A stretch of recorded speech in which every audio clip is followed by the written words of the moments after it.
Hello good morning. ഒരുപാട് സന്തോഷമുള്ളൊരു ദിവസമാണ് കേട്ടോ ഇന്ന്. നമ്മുടെ ചാനൽ അങ്ങനെ 10 ലക്ഷം സബ്സ്ക്രൈബേഴ്സ് ആയേക്കുവാണേ. നമ്മുടെ ചാനൽ തുടങ്ങുന്ന സമയത്തൊന്നും ഒരിക്കലും വിചാരിച്ചിട്ടില്ല ഒരു 10 ലക്ഷം വേണ്ടി 1 ലക്ഷം ഒന്നായി കിട്ടിയാൽ മതി എന്ന് മാത്രം ഒരുപാട് ആഗ്രഹിച്ചിട്ടുണ്ടായിരുന്നു. പക്ഷെ അതൊരു 10 ലക്ഷം എന്നുള്ളത് ഒരിക്കലും നമുക്ക് സ്വപ്നം കാണുന്നതിൻ്റെ അപ്പുറമായിരുന്നു കേട്ടോ. ഇപ്പോൾ നമ്മുടെ ചാനൽ അങ്ങനെ 10 ലക്ഷം സബ്സ്ക്രൈബേഴ്സ് ആയേക്കുവാണ്. കുറച്ചധികം വർഷങ്ങളെടുത്തു കേട്ടോ. 5 വർഷത്തോളം സമയം എടുത്തിട്ടാണ് നമുക്ക് 10 ലക്ഷം സബ്സ്ക്രൈബേഴ്സ് ആയിരിക്കുന്നത്. ഒരുപാട് സന്തോഷമുണ്ട്. ഇന്നലെ രാത്രിയായിട്ട് ആയത് ഒരു 10-11 മണിയായ സമയത്താണ്. ആ സമയത്തപ്പോൾ നമ്മൾ ചെറിയൊരു വീഡിയോ ഒക്കെ എടുത്തിട്ടുണ്ടായിരുന്നു, ടി വിയിലൊന്ന് കണക്റ്റൊക്കെ ചെയ്തിട്ടേ. അപ്പം പ്രതീക്ഷിക്കാതെ പെട്ടെന്ന് ഞാൻ വിചാരിച്ചില്ല രാത്രി ആവുന്ന കേട്ടോ വിചാരിച്ചത്. അപ്പോൾ ഇന്നലെ രാത്രി വെറുതെ ഒന്ന് എടുത്ത് നോക്കിയപ്പോഴത്തേക്ക് ഏകദേശം ആവാറായിട്ടുണ്ടായിരുന്നു. ആ സമയത്തേക്ക് പിന്നെ കുറച്ച് പേര് പെട്ടെന്ന് സബ്സ്ക്രൈബും ചെയ്തിട്ടുണ്ടായിരുന്നു കേട്ടോ. അപ്പോൾ വേഗം അങ്ങനെ 10 ലക്ഷമായി. ഒരുപാട് സന്തോഷം. എല്ലാവരോടും ഒരുപാട് താങ്ക്സ് ഉണ്ട് കേട്ടോ. നമ്മൾ എന്താ പറയുക, നമുക്ക് വലിയൊരു അച്ചീവ്മെൻ്റാണ് നമുക്കൊരു 10 ലക്ഷം സബ്സ്ക്രൈബേഴ്സ് എന്ന് പറയുന്നത്. അപ്പം എന്താ പറയുക, സന്തോഷം പറഞ്ഞറിയിക്കാനായിട്ട് പറ്റിയില്ല. ഇന്നലെ 10 ലക്ഷം ആയപ്പോൾ എന്താ ചെയ്യേണ്ടതെന്ന് അറിയാത്തൊരവസ്ഥയായി പോയിട്ടോ. ഒരുപാട് സന്തോഷമായിട്ട്. അപ്പോൾ നമ്മളിന്ന് നല്ലൊരു മൂടലും അതുപോലെ തന്നെ ഒരു ചെറിയൊരു ചാറ്റലൊക്കെ ആയിട്ടുള്ളൊരു കാലാവസ്ഥയാണ് ഇന്ന്. അപ്പോൾ രാവിലെ കഴിക്കാനായിട്ട് ഇന്നലെ ഇഡലി മാവ് അരച്ച് വെച്ചിട്ടുണ്ടായിരുന്നു, ഇഡലി. അപ്പോൾ അത് രാവിലെ ഭക്ഷണം കഴിക്കാനായിട്ട് ഉണ്ടാക്കണം. അപ്പം ഇന്ന് നമുക്ക് പണിക്കാരുണ്ടാവും കേട്ടോ. അപ്പോൾ അമ്മ ഓരോ പണികളൊക്കെ ആയിട്ട് ഉള്ളിലങ്ങനെ ഓടിയാണ് നടക്കുന്നുണ്ട്. തോരൻ വെക്കുക, കറി വെക്കുക, അപ്പോൾ അതിൻ്റെ കാര്യങ്ങളൊക്കെ രാവിലെ തന്നെ നോക്കാമെന്ന് വെച്ചു. അപ്പോൾ അതുകൊണ്ട് നമുക്ക് വീട്ടിൽ ഇഡലി ഉണ്ടാക്കാം കേട്ടോ. അപ്പോൾ നമ്മളൊരു ചെറിയ സ്റ്റൂളുണ്ടായിരുന്നു, അതിലായിട്ട് ഇരുന്നുകൊണ്ടിരുന്നത്. അപ്പോൾ ഇപ്പോൾ അതിലിരിക്കുമ്പോൾ ഇച്ചിരി ബുദ്ധിമുട്ടുണ്ട്. പക്ഷേ ഇതിലാകുമ്പോൾ കുഴപ്പമില്ല കേട്ടോ. നല്ല ഹൈറ്റാണ്. നമുക്ക് ഇരുന്ന് എന്തെങ്കിലും ചെയ്യുകയാണെന്നുണ്ടെങ്കിലും കുഴപ്പമൊന്നുമില്ല. അപ്പം നമ്മൾ കുറച്ച് എന്താ പറയുക, അങ്ങനെ ഇപ്പം അമ്മയും കൂടെ ഉണ്ടെങ്കിൽ അല്ലെങ്കിൽ നമ്മളെല്ലാവരും കൂടെ ചെയ്യുകയാണെങ്കിൽ ചെറുതിലിരുന്നാലും കുഴപ്പമില്ല കേട്ടോ. അല്ലെങ്കിൽ നമ്മൾ ചെറുതിലിരിക്കുമ്പോൾ ഇങ്ങനെ മുന്നോട്ട് എന്തെങ്കിലും ചെയ്യുമ്പോൾ ഇച്ചിരി ബുദ്ധിമുട്ട് വന്നാറുണ്ട്. ഇത് പിന്നെ കുഴപ്പമില്ല കേട്ടോ. ഹൈറ്റായി കഴിഞ്ഞപ്പോഴേ ഇഡലിമാവ് അരച്ചൊരു പാത്രത്തിൽ വെച്ചിട്ടുണ്ടായിരുന്നു. നമുക്കിനി ഒഴിച്ചെന്തായാലും അടുപ്പത്ത് വെക്കാം കേട്ടോ. എണ്ണ തൂത്തിട്ടുണ്ട് വേഗം വിട്ട് വരാനായിട്ട്. അപ്പോൾ നമുക്ക് ഈ ഇഡലി തണുക്കണതിന് മുന്നേ തന്നെ നമുക്ക് പാത്രത്തിലിട്ട് അടച്ച് വെക്കാം കേട്ടോ. അല്ലെങ്കിൽ ഇവരെ തണുത്ത് കഴിഞ്ഞാൽ വിട്ട് വരത്തുള്ളൂ. അപ്പോഴത്തേക്ക് തണുത്ത് പിന്നെ കഴിക്കണ്ടേ. നല്ല ഒരു കാലാവസ്ഥ, ഒരു നല്ല തണുപ്പൊക്കെ ആയതായിരുന്നേ. പിന്നെ അത് മാറി, പിന്നെ നല്ല മഴ തുടങ്ങിയിട്ടുണ്ടായിരുന്നു. ഇപ്പോൾ വേറൊരു തണുപ്പായിട്ടുണ്ട്. നേരത്തെ മഞ്ഞിൻ്റെ തണുപ്പ്, ഇപ്പോഴും മഴയുടെ തണുപ്പ്. നമ്മൾ ചാനൽ തുടങ്ങുന്ന സമയത്തേ എന്തെങ്കിലും ഒരു വരുമാനം വേണം, അല്ലെങ്കിൽ ഞാനിങ്ങനെ വെറുതെ ഇരിക്കരുത്, അച്ഛനെയും അമ്മേനെയും ഉണ്ണേട്ടനെയൊക്കെ സഹായിക്കണം, അങ്ങനെയൊക്കെ ഒരു രീതി തുടങ്ങിയ ചാനലായിരുന്നു കേട്ടോ. നമ്മൾ എന്താ പറയുക, നമുക്ക് യൂട്യൂബിൽ നിന്ന് വരുമാനമുണ്ട്. ഒരുപാട് പേര് ചോദിക്കുക എന്തിനാണ് ഇതൊക്കെ ചെയ്യുന്നത്, വല്ല പണിക്കും പോയിക്കൂടെ എന്നൊക്കെ ചോദിക്കാറുണ്ട് കേട്ടോ. ഇതൊന്നും ഇപ്പോൾ എനിക്ക് കുഞ്ഞിൻ്റെ കാര്യവും അതുപോലെ നമ്മുടെ വീട്ടിലത്തെ കാര്യവും നടക്കുകയും ചെയ്യും. അതുപോലെ നമുക്കൊരു വരുമാനവും ഉണ്ട് കേട്ടോ. ഇങ്ങനെ ചോദിക്കുമ്പോൾ ഞാൻ കുറേ പേർക്ക് ഇങ്ങനെ റിപ്ലൈ കൊടുത്തിട്ടുണ്ട്. എന്നാലും ഇങ്ങനെയൊക്കെ ചെയ്തിട്ട് എന്താ കിട്ടണേന്നൊക്കെ ചോദിക്കുമ്പോൾ അവരോടുമായിട്ട് പറഞ്ഞാണേ. നമ്മളിതാ ഇഡലി അടുപ്പത്ത് വെക്കട്ടെ. ഞാൻ ആദ്യത്തെ തട്ടിലാണ് വെച്ചത്. ചെറിയ തട്ടിലൊഴിക്കാതെ വലിയ തട്ടിലൊഴിച്ചു. അപ്പോൾ നമ്മുടെ കുറച്ച് കാര്യങ്ങളുണ്ട് കേട്ടോ അത് എഴുതിയിട്ട് നമ്മുടെ കമ്മ്യൂണിറ്റിയിൽ പോസ്റ്റ് ചെയ്യണമെന്ന് പറഞ്ഞിരിക്കുന്നുണ്ട് കേട്ടോ. പണ്ടത്തെ കുറേ കാര്യങ്ങൾ കേട്ടോ. നമ്മളത് ഒരുപാട് കഷ്ടപ്പെട്ട് വെച്ച ഒരു വീടായിരുന്നു കേട്ടോ. നമ്മുടെ ഈ ഒരു വീട് അച്ഛനും അമ്മയും എത്രയോ വർഷങ്ങളായിട്ട് അവർ പണിയെടുത്ത പൈസ സൂക്ഷിച്ച് വെച്ച് അങ്ങനെയും പിന്നെ പഞ്ചായത്തിൽ നിന്നൊക്കെ ആയിട്ട് അങ്ങനെയൊക്കെ വെച്ചൊരു വീടായിരുന്നു കേട്ടോ ഇത്. ആ സമയത്ത് അവരുടെ കഷ്ടപ്പാടും വെച്ചാൽ പുറത്തുനിന്നൊരു പണിക്കാരൻ പോലും വിളിക്കാതെ എങ്ങനെ ആ പൈസയെങ്കിലും ലാഭിക്കാമെന്ന് വിചാരിച്ചിട്ടൊക്കെ വെച്ച വീടാട്ടോ. ആ സമയത്ത് കല്യാണം കഴിഞ്ഞ് വന്നിട്ടേ ഉള്ളൂ. എന്നാലും നമുക്കിങ്ങനെ ഇവരിങ്ങനെ കഷ്ടപ്പെടുന്നതാണെന്ന് നമുക്ക് തോന്നില്ല, നമുക്ക് എന്തെങ്കിലും സഹായിക്കണം. അങ്ങനെയൊക്കെ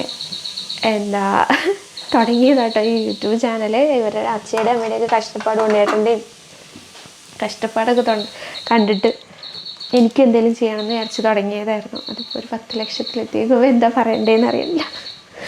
നല്ല പുകയും വരുന്നത്. ഇപ്പോൾ പുക ഇങ്ങനെ വരണേ. പൊഴിച്ച് നമ്മളിങ്ങനെ ഇത് അടച്ച് വെക്കട്ടെ കേട്ടോ. ഇങ്ങനെ ഇരുന്ന് വേവട്ടെ. അമ്മ ഉള്ളിൽ ചട്നി അരയ്ക്കാമെന്ന് പറഞ്ഞു. അമ്മ പയറ് തോരനും കൂടെ വെക്കുന്നുണ്ട്. സിന്ധു ചേച്ചിയുടെ അവിടെ മത്തൻ്റെ ഇല ഉണ്ടെന്ന് പറഞ്ഞു. നമുക്ക് വേണമെങ്കിൽ കുറച്ച് കഴിഞ്ഞിട്ട് പോയിട്ട് മത്തൻ്റെ ഇല പറിച്ച് തോരൻ വെക്കാം. ഇപ്പോൾ സമയത്ത് നന്നായിട്ട് ചീര കഴിക്കുന്ന നല്ല ഇല. ചീര കിട്ടാനേ ഇല്ല കേട്ടോ. കഴിഞ്ഞ പ്രാവശ്യമൊക്കെ എന്തോരം ചീര ഉണ്ടായിരുന്നു അറിയാം. നമ്മുടെ കണ്ടത്തിൽ തന്നെ നിറയുണ്ടായിരുന്നു. പിന്നെ നമ്മളിപ്പോൾ കണ്ടം കിളയ്ക്കുകയൊക്കെ ചെയ്തുകൊണ്ടെന്ന് തോന്നുന്നു ചീര ചെറുതായിട്ട് മുളച്ച് വന്നപ്പോൾ തന്നെ കിളച്ചായിരുന്നു കേട്ടോ. കിളച്ചുകൊണ്ട് ഇപ്പോൾ ഒരു ചീര പോലും ഇല്ല. മത്തൻ്റെ അല്ലെങ്കിൽ മത്തൻ്റെ അല്ല എന്തെങ്കിലും കിട്ടണത് എന്തായിക്കോട്ടെ നമുക്ക്. സിന്ധു ചേച്ചിയുടെ അവിടെ ഉണ്ടെന്ന് സിന്ധു ചേച്ചി ഒന്ന് പറഞ്ഞിട്ടുണ്ടായിരുന്നു. നോക്കട്ടെ, ചിലപ്പോൾ പറ്റുവാണെങ്കിൽ നമുക്കൊന്ന് പോയി നോക്കാം അവിടെ ഉണ്ടോ എന്ന്. ഇരുന്ന് വേവട്ടെ. നല്ല മോഡലുണ്ട് കേട്ടോ. നല്ല ഒരു തണുപ്പെന്ന് പറഞ്ഞാൽ ആ മഞ്ഞിൻ്റെ തണുപ്പല്ല, കുത്തുന്ന തണുപ്പല്ല കേട്ടോ, ചെറിയൊരു തണുപ്പ്, നല്ല രസമുള്ളൊരു തണുപ്പ്. ഈ മഞ്ഞ് സമയമാണെങ്കിൽ സമയത്ത് ഇറങ്ങി നടന്നാൽ നമുക്ക് നല്ല തണുപ്പ് തോന്നും കേട്ടോ. ഇപ്പോൾ മഴ ഇങ്ങനെ പൊടിഞ്ഞ് നിൽക്കുന്നതുകൊണ്ടേ ചിലപ്പോൾ കുറച്ച് നേരം കഴിയുമ്പോഴത്തേക്ക് കാലാവസ്ഥ ഫുള്ളായിട്ട് മാറും കേട്ടോ. അതൊന്നും പറയാൻ പറ്റില്ല. ഇപ്പം അങ്ങനത്തെ ഒരു കാലാവസ്ഥയാണ്. ചിലപ്പോൾ ഇന്നലെ അത്യാവശ്യം കുഴപ്പമില്ലാത്തൊരു കാലാവസ്ഥ, ഇന്നിപ്പോൾ ഇങ്ങനെ മൂടി നിൽക്കുന്നു. ചിലപ്പോൾ നാളെ ആകുമ്പോഴത്തേക്കും മാറും. ചിലപ്പോൾ കുറച്ച് നേരം കഴിയുമ്പോൾ തന്നെ ഇത് മാറ്റം വരും കേട്ടോ. രാവിലത്തെ നമ്മുടെ ഈ ഒരു കാലാവസ്ഥ നോക്കാനേ പറ്റില്ല. അപ്പോൾ പണിക്കാരുണ്ട്. ഇന്നിപ്പോൾ ഇതുപോലെ ഇങ്ങനെ മൂടി അല്ലെങ്കിൽ മഴ ചാറുമോ അങ്ങനെയൊക്കെ ആണെന്നുണ്ടെങ്കിൽ പണി എങ്ങനെയാവും എന്നുള്ളത് അറിയത്തില്ലേ. പക്ഷെ ഇത് തെളിയോ തെളിയില്ലേന്ന് അറിയാത്തതുകൊണ്ട് എന്തായാലും ചോറൊക്കെ നമ്മൾ അടുപ്പത്തിട്ട് അവർ വരുന്ന പറഞ്ഞതേ. മീൻ വാങ്ങണമെന്ന് പറയുന്നുണ്ട് അമ്മ. മീൻകാരൻ ചേട്ടനൊന്നും കണ്ടില്ല രാവിലെ. ഞാൻ കുറച്ച് നേരം നടക്കാനായിട്ടൊന്ന് ഇറങ്ങിയതാണേ. വൈകുന്നേരം ആകുമ്പോഴത്തേക്ക് മഴച്ചാറ്റിലാണ്. ഇപ്പോൾ എപ്പോഴേലും സമയം കിട്ടുമ്പോൾ നടക്കാനായിട്ട് ഇറങ്ങും. രാവിലെയോ അല്ലെങ്കിൽ വൈകുന്നേരം നടക്കുകയാണെങ്കിൽ നമുക്ക് ചെറിയൊരു ഇളം വെയിലൊക്കെ കൊള്ളാമല്ലോ. രാവിലെയാണ് പിന്നെ നല്ല രസമാണ് കേട്ടോ.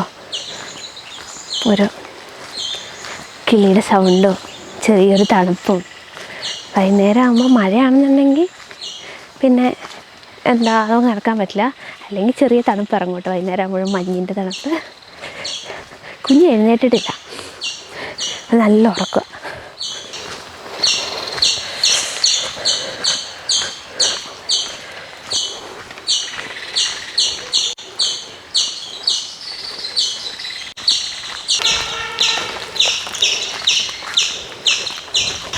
മീൻ വേണേ? ആ അവിടെ നിർത്തിക്കുക.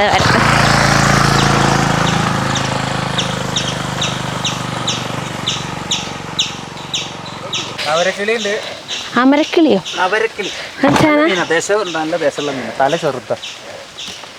പിന്നെ മത്തിയല്ലേ? പൊടിമത്തി നല്ല മത്തിയാണോ? ഇതെന്ത് വില?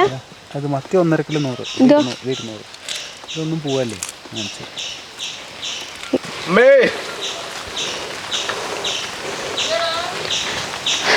മത്തിയും പിന്നെ ഒരു സൈസ് കിളിമീനുമാ.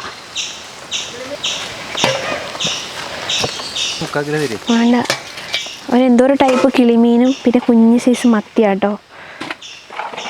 മത്തി 1.5 കിലോ 100, കിളിമീൻ 200. കിലോ 200ആണ്. 1/2 കിലോ മതി കുഞ്ഞിതായതുകൊണ്ട് വെട്ടിയെടുക്കാൻ.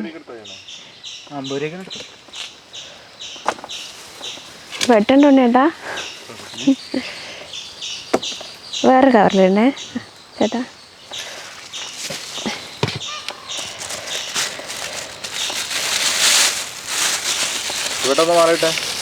ഞാൻ ശനിയാഴ്ച 18-ാം തീയതി അല്ലെങ്കിൽ 21-ാം തീയതി മാല ഇട്ടൂല്ലേ? മകന് പോകണമെന്നൊരാഗ്രഹം. ഞാനും 3 വർഷം പോയതാണ്. മകനെ കൊണ്ട് പോകാനാ? ശരി, പൈസ ഗൂഗിൾ പേ ചെയ്യാവേ.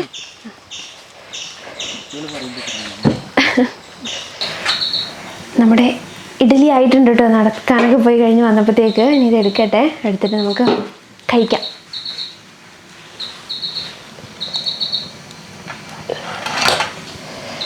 ചട്നിയും ഇഡ്ഡലിയും കൂടെ കുഴച്ച് കഴിക്കുക. ആദ്യം ഇഡ്ഡലീനെ കുറേ അടിച്ച് പരത്തി അങ്ങനെ ചട്നിയിൽ ഉരുട്ടി കഴിക്കുന്നു. അമ്മ ചട്നി അരച്ചിട്ടുണ്ടായിരുന്നേ.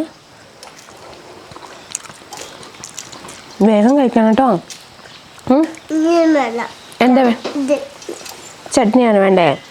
ഒരു കാര്യം പറയാനായിട്ടാണ് കേട്ടോ ഞാൻ ഈ ഒരു വീഡിയോ ഇപ്പോൾ ഇടയിലായിട്ട് ഇടുന്നത്. നമ്മളോടൊരു ചേട്ടൻ സഹായം ചോദിച്ചിട്ടുണ്ട്. നമ്മുടെ വീഡിയോ ഒക്കെ കാണുന്നത് എന്നെ കാണാനായിട്ട് ഒരു പ്രാവശ്യം നമ്മൾ അട്ടപ്പാടിക്കൊക്കെ വന്നിട്ടുണ്ടായിരുന്നു. ആ ചേട്ടൻ്റെ ഒരു ഫ്രണ്ട് കരൾ മാറ്റിവെക്കാൻ സർജറിക്ക് വേണ്ടിയിട്ട് 35 ലക്ഷം രൂപയോളം വേണമെന്ന് പറഞ്ഞ് സാമ്പത്തികമായിട്ട് നല്ല ബുദ്ധിമുട്ടുണ്ടെന്ന് പറഞ്ഞ്. അപ്പോൾ ചേട്ടൻ്റെ മകനാട്ടോ ഒരു കരൾ കൊടുക്കുന്നത്. അപ്പോൾ 10-ാം തീയതി സർജറിയാണ്. ഈ 35 ലക്ഷം രൂപ വരെ കൊണ്ട് കൂട്ടാനായിട്ട് പറ്റിയിട്ടില്ല എന്ന് പറയണേ. അപ്പോൾ നമ്മളോട് ഒരു സഹായം കിട്ടി ചോദിച്ചേക്കാം. നമ്മളോട് എല്ലാവരോടുമായിട്ട് ഞാൻ ഗൂഗിൾ പേ നമ്പർ അതുപോലെ തന്നെ അക്കൗണ്ട് ഡീറ്റെയിൽസ് ഒക്കെ ഡിസ്ക്രിപ്ഷനിലും കൊടുക്കുക, അതുപോലെ തന്നെ സൈഡിലും കൊടുക്കുക കേട്ടോ. നമ്മളെ കൊണ്ട് പറ്റുന്ന പോലെ ചെറിയൊരു പൈസയാണെങ്കിലും നിങ്ങൾക്ക് പറ്റുവാണെങ്കിൽ അയച്ചു കൊടുക്കണം കേട്ടോ. ചേട്ടന് ഇതൊരു സഹായമാവും. എന്താ പറയുക ഒരുപാട് ബുദ്ധിമുട്ടുണ്ടെന്നാട്ടോ പറഞ്ഞത്. അപ്പോൾ ഞാൻ ആ ചേട്ടനെ വയ്യാത്ത ചേട്ടനെ എനിക്ക് നേരിട്ട് അറിയില്ല, ചേട്ടൻ്റെ ഫ്രണ്ടിനാട്ടോ എനിക്ക് അറിയുന്നത്. ആ ചേട്ടനാണ് നമ്മുടെ വീഡിയോ കാണുന്നതല്ലേ, അട്ടപ്പാടിക്ക് വന്നിട്ടുണ്ടെന്നൊക്കെ പറഞ്ഞത്. എന്തായാലും ഞാൻ ഡീറ്റെയിൽസ് കൊടുക്കാം. നമ്മളെ കൊണ്ട് പറ്റുന്ന പോലെ ചെറിയ സഹായം ചെയ്യണേ. പയറമ്മ വേവിച്ച് വെച്ചിട്ടുണ്ടായിരുന്നു കേട്ടോ. അപ്പോൾ നമ്മൾ കടുക് വറക്കാനായിട്ട് പോവുകയാണേ. പച്ചമുളകും കൂടി ഇട്ടിട്ടാട്ടോ വേവിച്ച് വെച്ചേക്കുന്നത്. ഇതൊന്ന് കടുക് വറുത്ത് നമുക്ക് താളിച്ചെടുക്കാം. കടുക് വറുത്ത് നമ്മൾ അതിലോട്ട് കുറച്ച് ചുമന്നുള്ളിയും അതുപോലെ തന്നെ വെളുത്തുള്ളിയും കൂടെ ഒന്ന് ചതച്ചത് ചേർക്കുവാണേ. വെളുത്തുള്ളി ചേർക്കുകയാണെങ്കിൽ നല്ലൊരു മണം ഉണ്ടാവും. വെളുത്തുള്ളിയും ചുമന്നുള്ളിയും ഇങ്ങനെ ചതച്ച് മൂപ്പിച്ച് കടുക് വറുത്തെടുക്കുകയാണെങ്കിൽ ഇത് നന്നായിട്ടൊന്ന് മൂത്ത് വന്നിട്ടുണ്ട്. അപ്പോൾ നമ്മൾ അതിലോട്ട് കുറച്ച് മഞ്ഞൾപ്പൊടിയും കൂടി ചേർക്കുന്നുണ്ട്. നമുക്ക് വേവിച്ച് വെച്ച പയറും കൂടി ചേർക്കാവേ.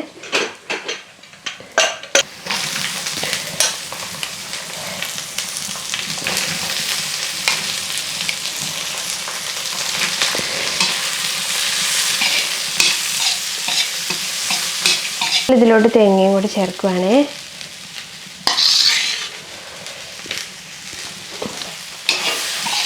നമുക്ക് നന്നായിട്ട് ചൂടായി കഴിയുമ്പോൾ തേങ്ങയൊക്കെ ഒന്ന് ആയിക്കഴിഞ്ഞാൽ നമുക്ക് ഇനി ഇറക്കാം കേട്ടോ. ഇത് ഇപ്പം ആയിട്ടുണ്ട് കേട്ടോ. പിന്നെ ഇറക്കി വെക്കാനായിട്ട് പോവുകയാണേ.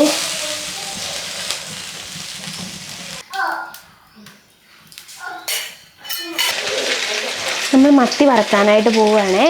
കുഞ്ഞു മത്തിയാട്ടോ, 1.5 കിലോ 100 രൂപയുടെ മത്തിക്ക്. നമ്മുടെ വിരലിൻ്റെ വലിപ്പമൊക്കെ ഉള്ളൂ, കുഞ്ഞു മീനുകൾ.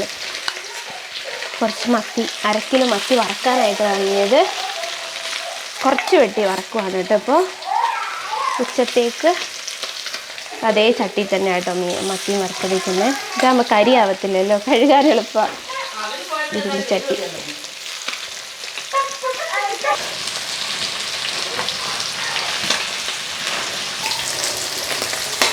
മീൻ ഒരു സൈഡ് ആയിട്ടുണ്ട് കേട്ടോ. കുഞ്ഞു മീനും ഇരുമ്പ് ചട്ടിയും വേഗമാവും, ഒരുപാട് സമയം എടുക്കില്ല. ഒന്ന് മറിച്ചിടുക. ഇതിങ്ങനെ ടേസ്റ്റ് ഉണ്ടോയെന്ന് അറിയില്ല കേട്ടോ. ഈ മത്തി നെയ്യുള്ള മത്തിയാണോ എന്ന് അറിയില്ല. ചിലപ്പോൾ കൊള്ളിലുണ്ടാവില്ല, ചിലപ്പോൾ നല്ല മത്തിയൊക്കെ വരാറുണ്ട്. മത്തിക്ക് ഇപ്പം നന്നായിട്ട് വിലക്കുറഞ്ഞല്ലോ. പിന്നെ നമുക്ക് പൊതുവേ വേറെ ഉള്ള സ്ഥലങ്ങളിൽ കിട്ടുന്ന പോലെ മീൻ അത്രയും വിലക്കുറവിലൊന്നും കിട്ടത്തില്ല കേട്ടോ. ഇവിടെ ഇത്രയും ദൂരം എത്തുകയും വേണമല്ലോ.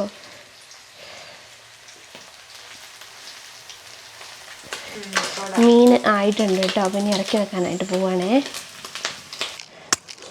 നമ്മളന്ന് ചാണകപ്പൊടിയൊക്കെ ഇട്ട് വെച്ച് നമ്മുടെ പറമ്പിൽ വിത്തിട്ട് കൊടുക്കുകയാണ് കേട്ടോ. ഇപ്പോൾ ചോള വിത്തും ചീരയും ബീൻസൊക്കെ ഉണ്ട്. അപ്പോൾ അതൊക്കെ ആയിട്ട് ഇടുന്നത്.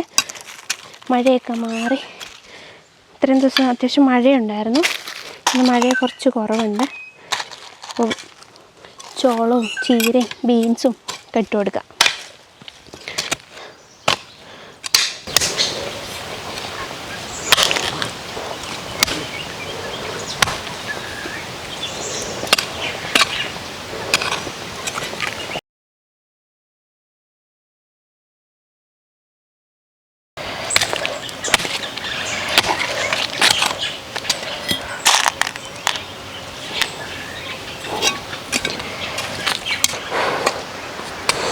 ചോള വിത്ത് സൈഡിൽ കൂടെ ഫുൾ ഇട്ട് കൊടുത്ത് അത് കഴിഞ്ഞ് ഇട്ടോ.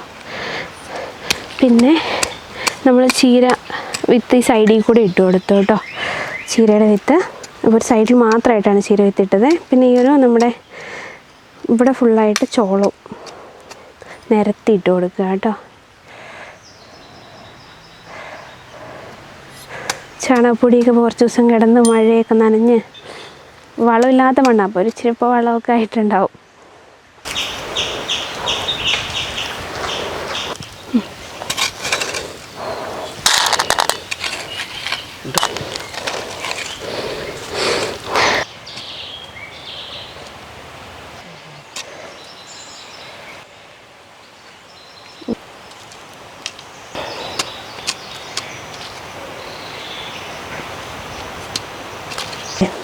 കഴിക്കാനായിട്ട് എടുത്തു കേട്ടോ.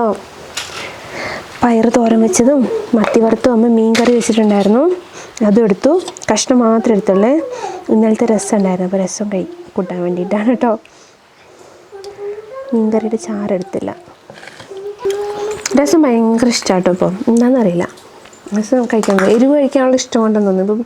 ഇപ്പം പ്രഗ്നൻ്റ് ആയ പിന്നെ നന്നായിട്ട് എരിവ് കഴിക്കാൻ ഇഷ്ടം. മീൻ കറിയുടെ ചാറൊന്നും എടുത്തില്ലേ. പിന്നെ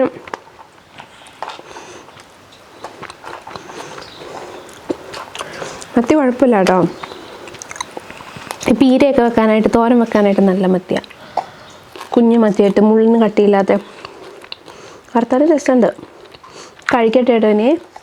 അപ്പോൾ നമുക്ക് കുറച്ച് പായസം വെക്കാം കേട്ടോ. നമുക്ക് 10 ലക്ഷം സബ്സ്ക്രൈബേഴ്സ് ആയതിൻ്റെ സന്തോഷത്തിന് നമുക്ക് നമ്മുടെ അടുത്തുള്ള വീട്ടിൽ, അതുപോലെ തന്നെ ചേച്ചിമാരുടെ വീട്ടിൽ, മാമൻ്റെ വീട്ടിലൊക്കെ കൊണ്ട് കൊടുക്കാനായിട്ട് നമ്മുടെ ഒരു ചെറിയ സന്തോഷമല്ലേ. അപ്പോൾ നമുക്ക് ചെറിയൊരു പായസം വെച്ചിട്ട് എല്ലായിടത്തും കൊണ്ട് കൊടുക്കുക. സേമിയ പായസമായിട്ടോ വെക്കുന്നത്.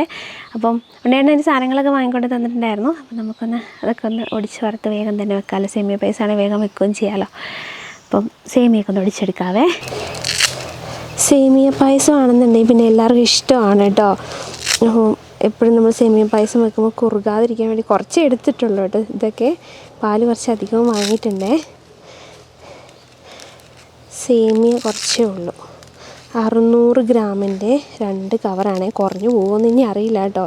കുറച്ചേ ഉണ്ട് കേട്ടോ. അങ്ങനെ വാങ്ങിയപ്പോൾ കുറച്ചേ വാങ്ങിയുള്ളൂ.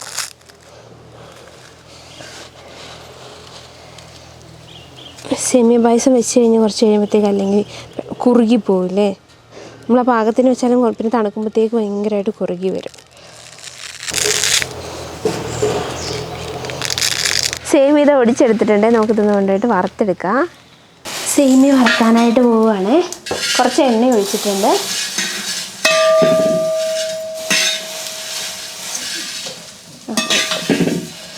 ധനു ഉണ്ടായിരുന്നെങ്കിൽ ഇപ്പോൾ ധനുവിനെ ഇളക്കുകയും ഇടുമൊക്കെ വേണ്ടി വന്നാണ്. കൂടെ തന്നെ നമ്മൾ ചൗവരിയും കൂടെ വറുത്തെടുക്കുന്നുണ്ട്. ചൗവരി ഒരുപാട് വെന്ത് പോവാതിരിക്കാൻ വേണ്ടിയിട്ടാട്ടോ വറുക്കുന്നത്. ആ, ഞാൻ ഏത് പൊടിയുണ്ടെന്ന് ഞാനത് നോക്കിയേ. ചൗവരി ഇപ്പോൾ അതിൻ്റെ അടിയിൽ പോയിട്ട് ആയി കിട്ടും കേട്ടോ. സേമിയയുടെ കൂടെ ഇട്ട് കഴിഞ്ഞാൽ സേമിയ ആദ്യം ആവും, ചൗവരി അപ്പോൾ ആവാതിരിക്കും. ഇതാകുമ്പോൾ സേമിയ കുറച്ചായിട്ട് ചവരി ഇട്ടേ. ഇതിപ്പോൾ ആയിട്ടുണ്ട് കേട്ടോ. ഇനി ഇറക്കാനായിട്ട് പോവുകയാണേ. പ്ലാവല കൊണ്ട് വടിച്ചെടുക്കുക കേട്ടോ. അപ്പോൾ ഫുള്ള് അതിന് കിട്ടാൻ വേണ്ടിയിട്ടാണേ. കുടഞ്ഞിട്ടപ്പോൾ കുറച്ച് പോയി സൈഡിൽ. ഉരുളി നന്നായിട്ട് ചൂടായിരിക്കുകയാണേ. അതിലൂടെ നമ്മൾ പാൽ ഒഴിക്കുക കേട്ടോ. നല്ല ചൂടായിട്ടിരിക്കുകയാണേ.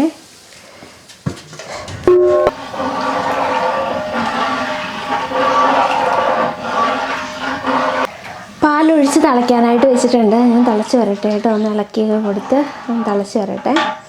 തിളച്ച് വന്നു കഴിയുമ്പോൾ നമുക്ക് സേമിയ ചേർക്കാം കേട്ടോ. പിന്നെ ഒരുപാട് സേമിയ വെന്ത് പോവാതിരിക്കാനായിട്ട് പിന്നെ ഓരോരുത്തർ പായസം വെക്കുമ്പോൾ വ്യത്യാസം ഉണ്ടാകും. നമ്മൾ തിളച്ച് കഴിഞ്ഞിട്ടാട്ടോ സേമിയ ഇടുക. വറുത്ത് വെച്ചത് സേമിയയും ചൗവരിയൊക്കെ പിന്നെ തിളയ്ക്കട്ടെ പാലിരുന്ന്. പാല് തിളച്ചു വിട്ടപ്പോൾ നമ്മൾ ഇതിലോട്ട് സേമിയ ഇടാനായിട്ട് പോവുകയാണ്. വറുത്ത് വെച്ച് സേമിയയും ചൗവരിയും കൂടെ.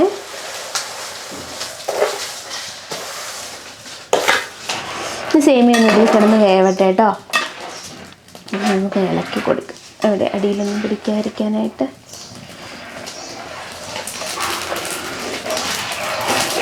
അപ്പം നമ്മളിനി സേമിയയിലോട്ട് പഞ്ചസാര ഇടുവാണ് കേട്ടോ. അത്യാവശ്യം കുറുകിയിട്ടുണ്ട് കേട്ടോ. അപ്പോൾ നമ്മൾ കുറച്ച് പാലും കൂടെ ഒഴിക്കുവാണ്. പാല് കുറച്ച് മാറ്റി വെച്ചിട്ടുണ്ടെങ്കിൽ കുറുകിയെങ്ങാനും വരുവാണെങ്കിൽ ഒഴിക്കാനായിട്ടേ.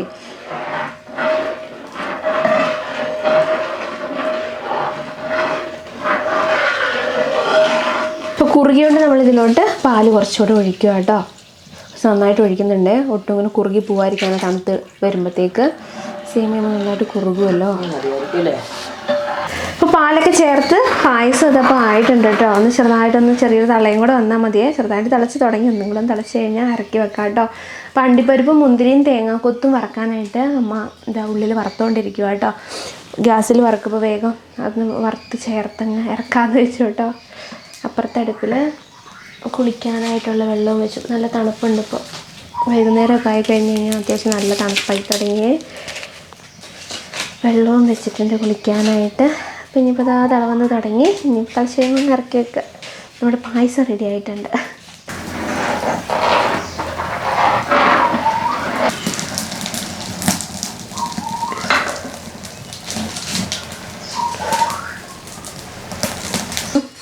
തേങ്ങാക്കൊത്ത് ഇട്ടു കേട്ടോ. നമ്മൾ ഇതിലോട്ട് ഇനി അണ്ടിപ്പരിപ്പും മുന്തിരിയും കൂടി ഇടുവാണേ. ഏലക്കാപ്പൊടിയും കൂടെ ഇടുക കേട്ടോ. ജീരകത്തിൻ്റെ പൊടി ഇടുവാണേ. നമുക്കിനി ഇതെല്ലാം കൂടെ നന്നായിട്ടങ്ങ് ഇളക്കി യോജിപ്പിക്കാം കേട്ടോ. നമ്മുടെ പായസം ഇതാ റെഡി ആയിട്ടുണ്ടേ. ഇനി നമുക്കിത് പാത്രത്തിലാക്കി ചേച്ചിമാർക്കൊക്കെ കൊണ്ട് കൊടുക്കാം കേട്ടോ. നല്ല ചൂട് പായസം അങ്ങ് ഇറക്കി വെച്ചിട്ടുണ്ട് കേട്ടോ. അപ്പോൾ ഇനി കുളിക്കാനായിട്ട് പോവുകയാണേ. കുളിച്ചിട്ട് വന്നിട്ട് വേണം നമുക്ക് എല്ലാവർക്കും ഒന്ന് കൊണ്ട് കൊടുക്കാനായിട്ട്. അപ്പോൾ കുളിയൊക്കെ കഴിഞ്ഞ് വരുമ്പോഴത്തേക്ക് പായസം സെറ്റായിട്ടുണ്ടാവും. അപ്പോൾ നമുക്ക് പാത്രത്തിലാക്കിയിട്ട് കൊണ്ട് കൊടുക്കാൻ പോവാം കേട്ടോ. ഉണ്ണേട്ടനും വരും അപ്പോഴത്തേക്ക്. പായസം ഉണ്ടാക്കി വെച്ചു. എന്നിട്ട് കുളിക്കാൻ പോയിട്ടോ. കുളിയൊക്കെ കഴിഞ്ഞ് വന്നു. അപ്പോൾ ഇനി പായസം കൊണ്ട് കൊടുക്കണം. ഇപ്പം തന്നെ സമയം ഒരുപാട് പോയിട്ടോ. അപ്പം അമ്മയും അച്ഛയും കഴിച്ചിട്ടുണ്ടായിരുന്നു. അപ്പോൾ ഞങ്ങൾ ഒന്ന് പായസം കുടിച്ച് നോക്കാനായി പോവാം. കുറച്ച് കുടിച്ചു കേട്ടോ. എന്നിട്ട് ഇനി നമ്മൾ ചേച്ചിയുടെ അടുത്ത് കൊണ്ട് കൊടുക്കണം. ഇനി സമയം വൈകിയ അവരൊക്കെ കിടക്കും. അതിന് മുന്നേ കൊണ്ട് കൊടുക്കണേ. ചേച്ചിയുടെ അടുത്തും മാമൻ്റെ അടുത്തും ഒക്കെ കൊണ്ട് കൊടുക്കണം. അപ്പോൾ ഒരുപാട് കുറുകിയിട്ടൊന്നുമില്ല കേട്ടോ പായസം. എല്ലാവരോടും ഒരുപാട് താങ്ക്സ് ഉണ്ട് കേട്ടോ. നമുക്ക് ഇത്രയും നമ്മൾ സപ്പോർട്ട് ചെയ്ത് അങ്ങനെയൊക്കെ ഒരു പോസിറ്റീവ് കമൻറ്റും അതുപോലെ തന്നെ സപ്പോർട്ടും കൊണ്ട് മാത്രമാണ് ഇപ്പോഴും വീഡിയോ ആയിട്ട് ഇങ്ങനെ മുന്നോട്ട് പോകാനായിട്ട് പറ്റുന്നത്. പല സമയത്തും ഞാനിങ്ങനെ വിചാരിക്കാറുണ്ട് വീഡിയോ ചിലപ്പോൾ ഇങ്ങനെ നമ്മൾ ഒരുപാട് നടക്കുകയൊക്കെ ചെയ്യുമ്പോൾ മടുക്കുമ്പോഴേക്കും വീഡിയോ എടുക്കണോ, അല്ലെങ്കിൽ നമ്മളിപ്പം വീഡിയോ എടുക്കുന്നത് നമ്മളല്ലാതെ പണി ചെയ്യുമ്പോൾ നമുക്ക് പണി വേഗം നടക്കും. പക്ഷേ വീഡിയോ കൂടെ എടുക്കണമെങ്കിൽ കുറച്ച് സമയം ലേറ്റ് ആവാറുണ്ട്, വൈകാറുണ്ട് കേട്ടോ. അപ്പോൾ ഇങ്ങനെ വിചാരിക്കാറുണ്ട്. പക്ഷേ അങ്ങനെ പോസിറ്റീവ് കമൻസ് നമ്മുടെ വീഡിയോയ്ക്ക് വേണ്ടി വെയിറ്റിംഗ് ആണെന്നൊക്കെ പറയുമ്പോൾ നമുക്ക് പിന്നെ അതിങ്ങനെ എടുക്കാനായിട്ട് തന്നെ തോന്നുന്നു കേട്ടോ. അപ്പോൾ പോവല്ലേ പായസം കുടിച്ചിട്ട്? പായസം സെറ്റായിട്ടുണ്ട്. അതുകൊണ്ട് എല്ലാവരും വിചാരിക്കുവേ സാധാരണ നമ്മൾ മറ്റേ നോർമലി ഇങ്ങനെ 1 മില്യൺ അങ്ങനെ സബ്സ്ക്രൈബേഴ്സ് ഒക്കെ ആകുമ്പോഴേ കേക്ക് മുറിക്കുക അങ്ങനത്തെ പരിപാടിയൊക്കെ അല്ലേ? നമ്മൾ കേക്ക് മുറിച്ചിട്ടുണ്ട് കേട്ടോ. 50,000-നും 1,00,000-നും കേക്ക് മുറിച്ചിട്ടുണ്ട്. 1,00,000-ന് മുറിച്ചായിരുന്നോ? 1,00,000-ന് മുറിച്ചായിട്ടാണ് എൻ്റെ ഓർമ്മ. എനിക്ക് കറക്റ്റ് കുറേ വർഷങ്ങളായത്. അപ്പോൾ എന്ന് വെച്ചാൽ നമ്മളെല്ലാവരും സപ്പോർട്ട് ചെയ്യുന്ന എല്ലാവർക്കും ഒരു ചെറിയ മധുരം കൊണ്ട് കൊടുക്കുക, പായസം വെച്ചിട്ട് തന്നെ കൊണ്ട് കൊടുക്കാമെന്ന് വെച്ചു. അങ്ങനെ ഇവിടെ ഉള്ളവർക്ക് മാത്രം കൊടുത്താൽ സബ്സ്ക്രൈബേഴ്സിനെ എല്ലാവർക്കും കൊടുക്കണം. എല്ലാവർക്കും കൊടുക്കാനായിട്ട് അതിനൊരു വഴിയില്ലല്ലോ.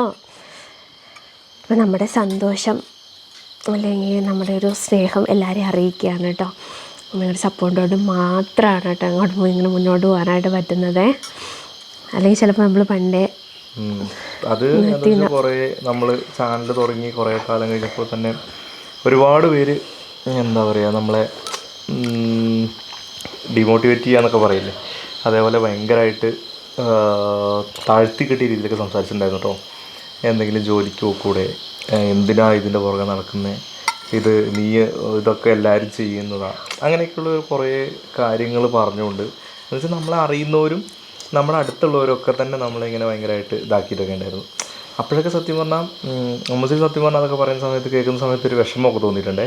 പക്ഷേ ആൾ പിന്നെയാണ് തിരിച്ച് മറുപടി ഒന്നും പറയത്തില്ല. പക്ഷേ എന്നോട് ആരെങ്കിലും അങ്ങനെ പറഞ്ഞത് ഞാൻ ചോദിക്കാറുണ്ട്, ശരി നിങ്ങളത് കാണാതിരുന്നാൽ പോലെ പ്രശ്നമൊന്നുമില്ലല്ലോ. അല്ല ഞാൻ വീഡിയോ ഇട്ടിട്ട് എന്നോട് പറയുമ്പോൾ എനിക്കതൊന്നും തിരിച്ചു പറയാൻ പറ്റില്ലല്ലോ. പക്ഷെ ഞാൻ നല്ല മറുപടി തിരിച്ചു കൊടുത്തിട്ടുണ്ട് കേട്ടോ. കാരണം അവർ യാതൊരു വിധത്തിലും ഉപദ്രവം ഉണ്ടാക്കാത്ത, അല്ലെങ്കിൽ അവർക്ക് ഒരു ഉപകാരം ഇല്ലെങ്കിൽ കാണണ്ട, ഇനിയിപ്പോൾ ഉപദ്രവിക്കാത്തൊരു കാര്യമില്ല. അത് എന്തിനാണ് ഇത് ഇത്ര താഴ്ത്തി കിട്ടാനായിട്ട് എന്താണെന്നൊക്കെ ഞാൻ ചിന്തിച്ചിട്ടുണ്ട്. ഞാൻ അങ്ങനെ ചോദിച്ചിട്ടുണ്ട്. പക്ഷെ ഒന്നാമത്തെ കാര്യം എനിക്ക് തന്നെ എനിക്കിപ്പോഴും പുറത്തൊക്കെ പോയി വീഡിയോ എടുക്കാൻ മടിയാട്ടോ. എല്ലാവരും മുന്നിൽ സംസാരിക്കുക, അല്ലെങ്കിൽ അവർക്ക് വീഡിയോയിൽ വരാതെ അവർക്ക് ബുദ്ധിമുട്ടുണ്ടാവുമോ അങ്ങനത്തെ ചിന്ത. അങ്ങനെയല്ല, നമ്മൾ പബ്ലിക്കായിട്ട് വീഡിയോ എടുക്കില്ലേ, ഒരു കടയിൽ പോയിട്ട് വീഡിയോ എടുക്കുമ്പോൾ അവിടെ കുറേ പേരുണ്ടാവും. പക്ഷെ അവർക്ക് വീഡിയോയിൽ വരുന്ന ഇഷ്ടമാവുമോ, എനിക്ക് അങ്ങനത്തെ ഒരുപാട് ഞാൻ ചിന്തിക്കാറുണ്ട് കേട്ടോ. കാരണം വെച്ചാൽ അവർക്ക് ഇനിയിപ്പോൾ എന്തെങ്കിലും ഇഷ്ടക്കേട് ഉണ്ടാവുമോ, എനിക്ക് അങ്ങനത്തെ പിന്നെ അവരുടെ മുന്നിൽ സംസാരിക്കുക എനിക്ക് ഭയങ്കര മടിയായിട്ടുള്ള കാര്യമാണ്. അപ്പോൾ അത്രയും മടിയുള്ളൊരു ഞാൻ ഒരു വീഡിയോ അല്ലെ ചാനൽ തുടങ്ങുകയെന്ന് പറയുമ്പോൾ എന്നെക്കൊണ്ട് അത് സാധിക്കുന്നത് ഞാൻ സ്വയം എന്നെ വിശ്വസിപ്പിച്ച് ചെയ്യുമ്പോൾ ഒരാൾ വന്ന് എന്നോട് എന്തിനാ അതൊക്കെ ചെയ്യുന്നത്, കണ്ടാലും മതി എന്ന് എന്നോട് പറയുമ്പോൾ എനിക്ക് പിന്നെ അവിടെ പക്ഷെ ഞാൻ എന്നെയും സ്വയം കുറച്ച് കോൺഫിഡൻസ് ഒക്കെ ഉണ്ടാക്കിയിട്ടാണ് പിന്നെ വീഡിയോ ഒക്കെ ചെയ്തുകൊണ്ടിരിക്കുന്നത്. പറയാൻ പറ്റില്ല. ഞാനതുകൊണ്ട് അങ്ങനെ അങ്ങനെ ചോദിക്കുന്നവർക്ക് മറുപടി കൊടുത്തിട്ടുണ്ടായിരുന്നു. പിന്നെ പിന്നെ ഇപ്പം നമ്മൾ നമ്മുടെ കാര്യത്തിൽ ചെറിയൊരു പ്രോഗ്രസ്സും കാര്യങ്ങളൊക്കെ കണ്ടപ്പോൾ, അല്ലെങ്കിൽ നമ്മളിത് ആൾക്കാർ അംഗീകരിക്കുന്നു എന്ന് കണ്ടപ്പോൾ അവരുടെ ആ നിലപാടുകളൊക്കെ ആൾക്കാർ മാറ്റിയുള്ളൂ. അപ്പോൾ മാറ്റി കഴിഞ്ഞപ്പോൾ തന്നെ പിന്നീട് പല കാര്യങ്ങൾക്കും നമ്മളെ അപ്രോച്ച് ചെയ്യേണ്ട ഒരു അവസ്ഥ ഉണ്ടായിട്ടുണ്ടല്ലേ, വീഡിയോയുടെ കാര്യങ്ങൾ കാണിക്കുക പോലെ വേണേ, അങ്ങനത്തെ സിറ്റുവേഷൻ ഒക്കെ ഉണ്ടായിട്ടുണ്ട്. നമ്മളെ ഇതിനെങ്ങനെ ചെയ്യണമെന്ന് പറഞ്ഞാൽ താഴ്ത്തി ഭയങ്കരമായിട്ട് കളിയാക്കിയവരൊക്കെ, പിന്നെ അവർക്ക് നമ്മൾ കുറച്ച് വ്യൂസും നമുക്ക് ഇതൊക്കെ ആയി കഴിഞ്ഞപ്പോൾ അവരുടെ പ്രൊമോഷന് വേണ്ടി നമ്മുടെ അടുത്ത് വരിക. അന്ന് അങ്ങനെയൊന്നും പറഞ്ഞിട്ടേ ഇല്ല എന്നുള്ള രീതിയിൽ നമ്മളെയൊക്കെ കളിയാക്കിയിട്ടൊക്കെ ഉള്ളവരായിരിക്കും, പലരുടെയും മുന്നിൽ വെച്ചിട്ടൊക്കെ കളിയാക്കിയവരായിരിക്കും. പിന്നെ നമുക്ക് വ്യൂസ് വരുമ്പോൾ സമയത്താകുമ്പം അവരുടെ പ്രൊമോഷന് വേണ്ടിയല്ലേ, അവരുടെ ഒരു പ്രൊഡക്റ്റ് എന്തെങ്കിലും അങ്ങനെ വീഡിയോ ചെയ്യാമോ എന്നൊക്കെ ചോദിച്ച് നമ്മുടെ അടുത്ത് വരുന്നത്. അപ്പോൾ തോന്നുന്നതെന്ന് വെച്ചാൽ എന്താ നമുക്ക് ഒന്നും പറയാൻ പറ്റില്ല. അതൊക്കെ ശരിക്കും നമുക്കൊരു സന്തോഷമാണ് കേട്ടോ. നമുക്കൊരു ഇതുള്ളതുകൊണ്ടല്ലേ നമ്മളെ കൊണ്ട് സ്വീറ്റ് റിവെഞ്ച് എന്നൊക്കെ പറയത്തില്ലേ, ഏറെക്കുറെ അതേപോലത്തെ ഒരു അവസ്ഥയാണ്. കാരണം കുറേ കാര്യങ്ങളിൽ ഇതുപോലെ അമ്മൂസിന് കുറേ പ്രശ്നങ്ങൾ ഇങ്ങനെ ഉണ്ടായ ഓരോ കാര്യങ്ങൾ ശരിക്കും അതിന് ഒരു മറുപടി കൊടുക്കാൻ പാകത്തിന് നിങ്ങൾ ഓരോരുത്തർ സപ്പോർട്ട് ചെയ്തുകൊണ്ട് മാത്രം നമ്മൾ ഈ നിലയിലോട്ട് എത്തി കേട്ടോ. ഈ നില മീൻസ് വലിയൊരു സെറ്റപ്പായി അങ്ങനെ കാര്യങ്ങളല്ല, പക്ഷെ എന്നാലും നമുക്കിതൊരു ഒരിക്കലും ഒരു ചെറിയൊരു കാര്യമല്ല. 1,00,000 സബ്സ്ക്രൈബേഴ്സ് ആയതുപോലും ഒരിക്കലും ചെറിയൊരു കാര്യമായിരുന്നില്ല. അതായത് ഞാൻ മുമ്പ് നമ്മുടെ കമ്മ്യൂണിറ്റി പോസ്റ്റ് ഇട്ടപ്പോൾ ഞാനതിൽ വെറുതെ ഇങ്ങനെ എഴുതിയായിരുന്നു. എന്നുവെച്ചാൽ നമ്മുടെ ആ ചാനൽ തുടങ്ങിയപ്പോൾ ഉണ്ടായിരുന്നൊരു അനുഭവമാണ് ഞാൻ എഴുതിയത്. അന്ന് അമ്മൂസ് എൻ്റെ അടുത്ത് പറഞ്ഞത്, ഞാനൊന്ന് ക്യാമറ മേടിക്കുന്ന കാര്യം ചോദിച്ചപ്പോൾ എന്താ പറഞ്ഞതെന്നറിയാം ആൾ, ജസ്റ്റ് പറഞ്ഞ എല്ലാ വലിയ യൂട്യൂബേഴ്സും മൊബൈലിൽ എടുത്ത് തുടങ്ങിയത് ഉണ്ടേട്ടാ, അപ്പോൾ നമുക്ക് കുറച്ച് സെറ്റായി കഴിയുമ്പോൾ ക്യാമറയൊക്കെ നോക്കാം എന്ന് പറഞ്ഞു. പക്ഷെ അവിടുന്ന് ആ ഒരു ബേസിൽ നിൽക്കുമ്പോൾ ആ ഒരു കോൺഫിഡൻസ് ഉണ്ടായിരുന്നു. അതായത് ആ പറഞ്ഞൊരു വാക്ക് അതൊരു ആമസൊരു കോൺഫിഡൻസ് ലെവലായിരുന്നു കേട്ടോ. കാരണം എനിക്കത് മനസ്സിലാക്കാനായിട്ട് കുറച്ച് നമുക്കൊരു 1 lakh ആവേണ്ടി വന്നു. എന്ന് വെച്ചാൽ ഞാനും ആ സമയത്ത് ഒരു ചാനൽ തുടങ്ങി, എനിക്ക് യൂട്യൂബ് എന്താണെന്ന് കാര്യമായിട്ടൊന്നും അറിയത്തില്ല. ചില വീഡിയോസ് കാര്യങ്ങൾ കാണുന്നുണ്ട്, അതിനൊരു റവന്യൂ കിട്ടുന്നുള്ള കാര്യമോ അല്ലെങ്കിൽ അതിങ്ങനത്തെ ഒരു പ്ലാറ്റ്ഫോമിലോട്ട് വരും എന്നുള്ളൊരു സ്വപ്നത്തിൽ പോലും ചിന്താഗതി ഉണ്ടായിരുന്നില്ല. നമുക്കൊരു നേരം പോക്കിന് തുടങ്ങുന്നു, അല്ലെങ്കിൽ ഒരു മേക്കപ്പ് അങ്ങനെയൊക്കെ വീഡിയോസ് എടുത്തിടാൻ വേണ്ടിയിട്ട് തുടങ്ങുന്നു. അന്ന് ഇൻസ്റ്റാ റീൽ കാര്യമായിട്ടൊന്നും ഇല്ലല്ലോ വേണേ, അന്ന് അത്ര കാര്യമായിട്ടൊന്നും ഇല്ല. അപ്പോൾ ആ ഒരു മൈൻഡിലാണ് ഞാനും എടുത്തുള്ളൂ. പക്ഷേ പിന്നീട് ഇങ്ങോട്ട് വന്നപ്പോൾ നമ്മൾ ചെറിയൊരു അതിലോട്ട് തന്നെ ഓൾമോസ്റ്റ് നമ്മുടെ സമയം കൊടുക്കുകയും അത് നമ്മൾ എന്ത് കൊടുക്കുന്നോ അതിൻ്റെ ഒരു ഔട്ട്പുട്ട് നമുക്ക് കിട്ടുമെന്ന് പറയുന്നത് ഒരു ഭയങ്കരമായിട്ടുള്ളൊരു ഇതാണെന്ന് എനിക്ക് അനുഭവത്തിൽ നിന്ന് മനസ്സിലായി കേട്ടോ. എനിക്കിപ്പോൾ ഇപ്പം നമുക്ക് ഈ ഒരു അവസ്ഥയിൽ വന്നിരിക്കുമ്പോൾ എന്താ പറയണ്ടേന്ന് അറിയാത്തൊരു സിറ്റുവേഷൻ. സത്യം ഒരുപാട് സന്തോഷം. അതുപോലെ ഇപ്പോൾ പുറത്തൊക്കെ പോകുമ്പോഴാണ്ട് ഒരുപാട് പേര് നമ്മളെ അറിയുന്നു, ഈവൻ എന്നെ കണ്ടിട്ട് തിരിച്ചറിയുന്നു പറയുമ്പോൾ എനിക്ക് ഭയങ്കര ഒരു ഇതായി പോയിട്ടോ. കാരണം ഞാനങ്ങനെ വീഡിയോസ് വരാറ് പോലുമില്ല. അപ്പോൾ അങ്ങനെ വന്നിരിക്കുന്ന ഒരാളെ എന്നെ കണ്ടിട്ട് തിരിച്ചറിയുന്നു എന്നൊക്കെ പറയുമ്പോൾ തന്നെ ഭയങ്കര എക്സൈറ്റ്മെൻറ്റ് തോന്നാറുണ്ട് കേട്ടോ. അന്ന് മദർ കെയർ ഹോസ്പിറ്റലിൽ പോയപ്പോൾ എന്നെ കണ്ടിട്ട് ഒരു ചേച്ചി വന്നിട്ട് സംസാരിച്ചു. നമ്മളോട് ഒരാൾ പറഞ്ഞിട്ടുണ്ടായിരുന്നു കണ്ടിട്ട് മൈൻഡ് ചെയ്യാതെ പോയി. പക്ഷെ അതെനിക്ക് അറിയില്ല കേട്ടോ എന്താ അങ്ങനെ പറഞ്ഞത്. പിന്നെ വേറെ ഒരു കാര്യം പറയട്ടെ, ശരിക്കും എനിക്ക് ഫീൽ ചെയ്യണം. നമ്മളിപ്പം നമ്മുടെ വീഡിയോ കണ്ടിട്ട് ഇവിടെ മണ്ണറക്കാടൊക്കെ പോകുമ്പോൾ നമ്മുടെ അടുത്തൊക്കെ ഒന്ന് സംസാരിക്കുമല്ലോ. പക്ഷെ അവർ വീഡിയോ ഒരുപാട് ഇഷ്ടം പറയുമ്പോൾ എനിക്ക് ഒരുപാട് സന്തോഷമാവാറുണ്ട് കേട്ടോ. നമുക്കത് ഭയങ്കര ഒരു പിന്നീടാണെങ്കിലും വീഡിയോ ചെയ്യാനുള്ള ഭയങ്കര മോട്ടിവേഷനാണ്. പക്ഷെ നമുക്ക് ഈ പിന്നെ ഒരുപാട് ഇങ്ങനെ വീഡിയോ ഭയങ്കര അഡിക്റ്റാന്നൊക്കെ പറയുമ്പോൾ ഞാൻ വിചാരിക്കും എല്ലാവർക്കും ചെയ്യാൻ പറ്റുന്ന കാര്യമുള്ളൂ. എന്ന് വെച്ചാൽ ഇപ്പം ഞാൻ വീഡിയോ എടുക്കുന്ന പോലത്തെ ഇതേപോലത്തെ കാര്യങ്ങൾ ഒരുപാട് പേര് ചെയ്യുന്നുണ്ടാവും. പക്ഷെ അവരാരും വീഡിയോ എടുക്കുന്നില്ല എന്നേ ഉള്ളൂ. എല്ലാവർക്കും പറ്റുന്ന കാര്യമുള്ളൂ, വീഡിയോ എടുത്ത് ഇതേപോലെ പോസ്റ്റ് ചെയ്യുക, അത്രയേ ഉള്ളൂ. പക്ഷെ അവരിങ്ങനെ ഭയങ്കര കാര്യമായിട്ട് വന്നിട്ട് എന്നോട് സംസാരിക്കുമ്പോൾ എനിക്ക് എന്താ അവരോട് മറുപടി പറയേണ്ടതെന്ന് എനിക്ക് പല സമയത്തും പറ്റാറില്ല. എന്ന് വെച്ചാൽ ഇതെല്ലാവർക്കും പറ്റണമല്ലേ. പിന്നെ പറ്റുന്നത് മീൻസ് ഞാൻ അതിൽ വേറൊരു കാര്യമുണ്ട്. നമ്മൾ ചാനലായിട്ട് തുടങ്ങിയ ആ ഒരു സ്റ്റേജിൽ എത്തിയോണ്ടാണ് നമുക്കിങ്ങനെ വരുന്നത്. അപ്പൊ അവർക്ക് ചിലപ്പോൾ അവർക്ക് മടിയുണ്ടാവും. ഇപ്പൊ നിനക്കും ഫസ്റ്റിലെ മടിയല്ലായിരുന്നു, അതായത് നമ്മുടെ അടുക്കള കാണിക്കാല്ലേ അങ്ങനെയൊക്കെ കുറെ കാര്യങ്ങൾക്ക് മടി ഉണ്ടായിരുന്നല്ലോ. അവർക്കും ഇപ്പൊ അങ്ങനെ ചെയ്യുന്നവർക്കും മടി ഉണ്ടാവും. ഇപ്പൊ ഇതിനേക്കാൾ ഒരുപാട് കാര്യങ്ങൾ ഒരു കൂട്ടം ചിലപ്പോൾ ജോലികളെല്ലാം ചെയ്ത് വെച്ചിട്ട് വീട്ടിലെ ജോലികൾ കാര്യങ്ങളെല്ലാം ചെയ്തിട്ട് ജോലിക്ക് പോയി പിന്നെയും വൈകുന്നേരം തിരിച്ചു വന്ന് ചെയ്യുന്ന എത്രയോ ആളുകളുണ്ട്. അപ്പൊ അവരും ഇതിലുണ്ട്. പക്ഷെ അവരാരും വീഡിയോ ഷൂട്ട് ചെയ്ത കാര്യങ്ങൾ ചെയ്യുന്നില്ല എന്ന് മാത്രം. നമ്മളത് വീഡിയോ ആയിട്ട് ഇടുന്നു. എനിക്ക് ശരിക്കും ഇങ്ങനെ വന്ന് സംസാരിക്കുമ്പോൾ എന്താ അവരോട് മറുപടി പറയേണ്ടത് ഞാൻ പലപ്പോഴും ചിന്തിക്കാറുണ്ട്. ഭയങ്കര കാര്യമായിട്ട് വന്ന് സംസാരിക്കുമ്പോഴേ, പക്ഷെ എനിക്കിതൊരു നോർമലായിട്ടുള്ള കാര്യമായിട്ടും അവർ ഭയങ്കര കാര്യമായിട്ട് സംസാരിക്കുമ്പോൾ എനിക്ക് അതുപോലെ മറുപടി പറയാൻ പറ്റാറില്ല. റിപ്ലൈ പറഞ്ഞില്ല, അത് ആരോ കമന്റ് കണ്ടിട്ടില്ല കേട്ടോ. ശനിയാഴ്ച കണ്ടിരുന്നു, കണ്ടിട്ട് മൈൻഡ് പോലും ചെയ്യാതെ പോയി എന്നല്ലേ പറഞ്ഞേ. പക്ഷെ ഇങ്ങോട്ട് വന്ന ആളോട് സംസാരിച്ച് ആൾ എന്തായാലും മറുപടി അല്ലെങ്കിൽ ഞങ്ങൾ സംസാരിക്കാതെ ഇതുവരെ ജീവൻ ഞങ്ങൾ ആരെങ്കിലും നമുക്ക് പിന്നെ എന്താണെന്ന് വെച്ച് കഴിഞ്ഞാൽ നമ്പറൊക്കെ വാങ്ങി ഒരുപാട് പേര് വാട്സപ്പിലൊക്കെ മെസ്സേജ് ചെയ്യും. പക്ഷേ അതിനൊന്നും ചിലപ്പോൾ റിപ്ലൈ കൊടുക്കാൻ പറ്റിയെന്ന് വരാറില്ല. ഓരോ തിരക്കും. പിന്നെ ഇപ്പം തന്നെ അറിയാമല്ലോ, ഇപ്പം നമുക്ക് 8ാമത്തെ മാസം ഇപ്പോൾ ഏകദേശം കഴിയാറായിക്കൊണ്ടിരിക്കുന്നു. നമുക്ക് 2 ആഴ്ച കൂടുമ്പോൾ ഹോസ്പിറ്റലിൽ പോവുക, അതിൻ്റെ ഇടയിൽ നമ്മുടെ വീഡിയോയുടെ കാര്യങ്ങൾ, കുഞ്ഞിൻ്റെ കാര്യങ്ങളെല്ലാം കൂടി ആകുമ്പോൾ നമുക്ക് ഈ ഫോണിൽ ഒരുപാട് നേരം സ്ക്രീനിങ് ടൈം ഇങ്ങനെ ഒരുപാട് വരും. അപ്പം മാക്സിമം ഞാനും ഒന്ന് ഫോണൊന്ന് മാറ്റി വെച്ച് അല്ലെങ്കിൽ കുറച്ച് നേരം നടക്കുക, കുറച്ച് നേരം കിടക്കുക, അല്ലെങ്കിൽ കുഞ്ഞിൻ്റെ കൂടെ കുഞ്ഞിനാണേലും ഇപ്പോൾ ഒരു കുഞ്ഞും കൂടെ വരുമ്പോഴത്തേക്ക് തനുവിനാണേലും ചിലപ്പോൾ അത് ഇത്തിരി ബുദ്ധിമുട്ട് വരും. ആൾക്ക് പെട്ടെന്ന് വേറൊരാളും കൂടെ വരുമ്പോഴേ. അപ്പം ഞാൻ തനുവിനായിട്ട് കുറച്ച് ടൈമൊക്കെ മാറ്റി വെച്ച് അങ്ങനെയൊക്കെ ചെയ്യാറുണ്ട്. അപ്പം കുറേ ഇത് നമുക്ക് റിപ്ലൈ കൊടുക്കാൻ പറ്റാറില്ല, പക്ഷെ എല്ലാം കാണാറുണ്ട് കേട്ടോ. നമുക്ക് എല്ലാം കൂടി ആകുമ്പോഴേ ഇൻസ്റ്റഗ്രാമിൽ നിന്ന് മെസ്സേജ് വരും, അതുപോലെ തന്നെ യൂട്യൂബിൽ, ഫേസ്ബുക്കിൽ, പിന്നെ വാട്സപ്പിലൊക്കെ വരും. അപ്പോൾ നമുക്ക് എല്ലാത്തിനും റിപ്ലൈ കൊടുക്കാൻ അങ്ങനെ പറ്റാറില്ല. അല്ലാതെ നമ്മുടെ നേരിട്ട് കണ്ട ഒരാളോട് പോലും ഞാൻ ഇതുവരെ സംസാരിക്കാതിരുന്നിട്ടില്ല കേട്ടോ. എത്ര ടൈമില്ലെങ്കിലും നമ്മൾ അവരോട് സംസാരിച്ചിട്ടേ പോകാറുള്ളൂ. എന്താ അങ്ങനെ കമൻറ്റ് ചെയ്തതെന്ന് അറിയില്ല. പിന്നെ എന്താ വെച്ച് കഴിഞ്ഞാൽ ഞങ്ങൾ കേക്ക് മുറിക്കകത്ത് ഇങ്ങനെ വിചാരിക്കുന്ന കാര്യം വെച്ചാൽ ഞങ്ങളൊക്കെ ഒരു പ്രായം അല്ലേ, നമ്മളൊരു ഈ ഒരു കല്യാണം ആ ഒരു ടൈം അല്ല, എനിക്ക് സത്യം പറഞ്ഞാൽ എൻ്റെ ബർത്ത്ഡേക്കൊക്കെ ഒരു കേക്ക് മുറിച്ചെന്ന് പറഞ്ഞാൽ ഞാൻ ബാംഗ്ലൂർ പോയി ജോലിക്ക് ആ ഒരു ടൈമൊക്കെ തന്നെ കോളേജിൽ പഠിക്കാൻ പോയ പിന്നെ കേക്കൊക്കെ മുറിക്കുന്നത് ലൈഫിൽ കേക്ക് മുറിക്കുക അങ്ങനത്തെ ഒരു കുഞ്ഞു കുട്ടികളുടെ 1ാം പിറന്നാളിന് മുറിക്കാറുണ്ട് കേട്ടോ. അപ്പോഴാണ് ഞങ്ങൾക്ക് കേക്കൊക്കെ കിട്ടിയിട്ടുള്ളൂ. പക്ഷെ അതും അപ്പോൾ നമുക്കെന്ന് വെച്ചാൽ കേക്കിന് കുറച്ച് കാലം പിന്നെ അങ്ങനെ ആയപ്പോൾ എല്ലാ പരിപാടിക്കും കേക്കായപ്പോൾ കേക്കിനൊരു വിലയില്ല. മാത്രമല്ല നമ്മുടെ ഇത് ഒരു ലൈഫിൽ ഒരു ലൈഫ് സ്റ്റൈലിൽ അല്ലെങ്കിൽ ലൈഫ് ഹിസ്റ്ററിയിൽ തന്നെ കേക്കിനൊരു പ്രാധാന്യം ഉണ്ടായിട്ടില്ല. നമ്മൾ പിന്നെ ഞാൻ എന്താ വിചാരിക്കുന്നത് വെച്ച് കഴിഞ്ഞാൽ കുറച്ച് ഇമ്പോർട്ടൻസ് കേക്കിന് കൊടുക്കുക. നമ്മളെല്ലാത്തിനും ഇങ്ങനെ കേക്ക് മുറിച്ച് കേക്കിൻ്റെ വില കളയാതിരിക്കുക. ഇപ്പോൾ കുഞ്ഞിൻ്റെ പിറന്നാളിന് കേക്ക് മുറിച്ച്, അത് കഴിഞ്ഞ് എൻ്റെ ബർത്ത്ഡേ കാര്യങ്ങളൊക്കെ ഉണ്ടായിരുന്നു, നമ്മൾ കേക്കൊന്നും മുറിച്ചിട്ടുണ്ടായിരുന്നില്ല. അതുപോലെ കുഞ്ഞിൻ്റെ 2ാം പിറന്നാളിന് നമ്മൾ കേക്ക് മുറിച്ചിട്ടുണ്ടായിരുന്നില്ല. അപ്പോൾ കുഞ്ഞിന് എന്താണ് ആഗ്രഹം തോന്നുന്നത് അപ്പം മുറിക്കാമെന്ന് വെച്ചാൽ പിന്നെ 3ാം പിറന്നാളായപ്പോൾ ആൾ ചോദിച്ചു, അപ്പോൾ കേക്ക് മുറിച്ചു. ഇത്രേ ഉള്ളൂ. അപ്പം അങ്ങനെ ഒരു ഇതിലാണ് കേട്ടോ ഞങ്ങൾ കേക്കൊന്നും മുറിക്കാത്തത്. അങ്ങനെ ഒരു വലിയൊരു എല്ലാത്തിനും ഇങ്ങനെ കേക്ക് എന്ന് പറയുമ്പോൾ തന്നെ നമുക്കൊരു മടുപ്പായി തോന്നും. പിന്നെ എല്ലാ പരിപാടിയും കഴിഞ്ഞാൽ എല്ലാ വീട്ടിലും അതേ ഒരു ബർത്ത്ഡേ കഴിയുമ്പോൾ കേക്ക് വാങ്ങും, മുറിക്കും, എന്നിട്ട് കുറേ ഫ്രിഡ്ജിലെടുത്ത് വെക്കും, പിന്നെ കുറേ ദിവസം കഴിയുമ്പോൾ കളയും. പായസമാണെങ്കിൽ എല്ലാവരും കഴിക്കും, എല്ലാവർക്കും ഇഷ്ടമാണ്. പിന്നെ പ്രായമുള്ളവർക്ക് ഇപ്പോൾ അമ്മയ്ക്കൊക്കെ ആണെന്നുണ്ടെങ്കിൽ അവർക്ക് കേക്കിനെക്കാട്ടും ഇഷ്ടം പായസം തന്നെയാണ് കേട്ടോ. അപ്പോൾ അതുകൊണ്ട് നമ്മൾ ഇത്തിരി പണിയെടുത്ത് കഷ്ടപ്പെട്ടാലും കുഴപ്പമില്ല, അവർക്കൊക്കെ പായസം വെച്ച് കൊടുക്കാമെന്ന് വിചാരിച്ചത്. അപ്പം സമയം ഒരുപാടായി, നമുക്ക് പായസം കൊണ്ട് മാമനും ഇവിടെയൊക്കെ കൊണ്ട് കൊടുക്കാനുള്ള അക്കരയാട്ടോ. അപ്പോൾ അങ്ങനെ കറങ്ങി പോകണം, റോട്ടിൽ കൂടെ പോകുകയാണെന്നുണ്ടെങ്കിൽ അവർക്ക് കൊണ്ട് കൊടുത്തിട്ട് നമുക്ക് വരാം. അപ്പോൾ ഇത്രേ ഉള്ളൂ കേട്ടോ. അപ്പം ഞാനെന്താ വെച്ച് കഴിഞ്ഞാൽ ഇന്നിപ്പോൾ ഞാനും കൂടെ വീഡിയോയിൽ ഇരിക്കുന്നത് കാരണം എന്താ വെച്ച് കഴിഞ്ഞാൽ തുടക്കത്തിൽ ഞാനും ഉണ്ടായിരുന്നല്ലോ വീഡിയോയിലും കാര്യങ്ങളൊക്കെ. അപ്പോൾ എന്താ വെച്ച് കഴിഞ്ഞാൽ നമ്മുടെ ഈ ഒരു വളർച്ചയിൽ നിങ്ങൾ കൂടെ നിന്ന് എല്ലാവരോടും എത്ര നന്ദി പറഞ്ഞാലും അതൊരു വാക്കുകൾ കൊണ്ട് പറഞ്ഞു തീർക്കാൻ പറ്റുന്നൊരു നന്ദി അല്ല. അപ്പോൾ ഇനിയും തുടർന്ന് സപ്പോർട്ടും കാര്യങ്ങളും ഉണ്ടാവണം.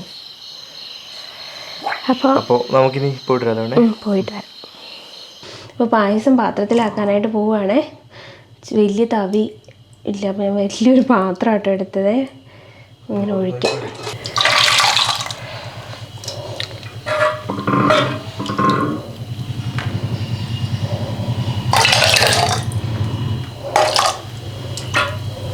പായസമൊക്കെ ആക്കിയിട്ട് പാത്രങ്ങളിൽ ഇതൊരു 4 വീട്ടിലോട്ടുള്ള പായസം, ഫുള്ളൊന്നുമില്ല കേട്ടോ, കുറച്ചേ ഉള്ളൂ. എല്ലാവർക്കും കൂടെ എല്ലാ വീട്ടിലോട്ടൊക്കെ ആക്കിയപ്പോഴത്തേക്ക് കുറഞ്ഞു. പിന്നെ ഇത് 2 വീട്ടിലോട്ടുള്ള പായസമാണ്. പിന്നെ ഇതൊക്കെ ഓരോ വീടുകളിലും, ഇത് 2 വീട്ടിലോട്ടുള്ള കേട്ടോ, ഇതൊക്കെ ഓരോ വീടുകളിലോട്ടും ഉള്ളതാണ്. അപ്പോൾ എല്ലായിടത്തും കൊണ്ട് കൊടുത്തിട്ട് വരാനേ. പിന്നെ സിന്ധു ചേച്ചിക്കുള്ളത് അമ്മ കൊടുക്കൂട്ടോ. സിന്ധു ചേച്ചി അമ്പലത്തിൽ പോയേക്കുന്നുണ്ട്, അപ്പോൾ അതുകൊണ്ട് കൊടുത്തിട്ട് പോകുന്ന വെച്ചപ്പോൾ അമ്പലത്തിൽ പോയേക്കുക, അതമ്മ പിന്നെ കൊടുത്തോളും. അപ്പോൾ ഇതൊക്കെ നമുക്ക് കൊണ്ട് കൊടുത്തിട്ട് വരാം. പിന്നെ നമ്മുടെ വീടിൻ്റെ ഇപ്പുറത്തുള്ള ചേട്ടനുണ്ട്, ആ ചേട്ടനുള്ള പൈസ നേരത്തെ കൊടുത്തു കേട്ടോ. പായസം നമ്മൾ എല്ലായിടത്തും കൊടുത്തു. ലാസ്റ്റ് വീട്ടിലോട്ട് എത്തിയിട്ടോ. ഇനി നമുക്ക് വീട്ടിലും കൂടെ കൊടുക്കണം. പിന്നെ ചേച്ചിയുടെ വീട്ടിലോട്ടും കൂടെ ഉള്ളൊരു പാത്രം കൂടെ ഉള്ളൂ കേട്ടോ. ബാക്കി എല്ലായിടത്തും ഉള്ള കൊണ്ട് കൊടുത്തേ. കുഞ്ഞ് വന്നപ്പോൾ തന്നെ ഓറഞ്ച് കഴിക്കാനായിട്ട് പൊളിച്ചിട്ടത് എൻ്റെ വയലിൽ വെച്ച് തന്നാണ്. പിന്നെ നമുക്ക് ഇനിയിപ്പോൾ പായസം ഇവിടെ വെച്ചാൽ മതി.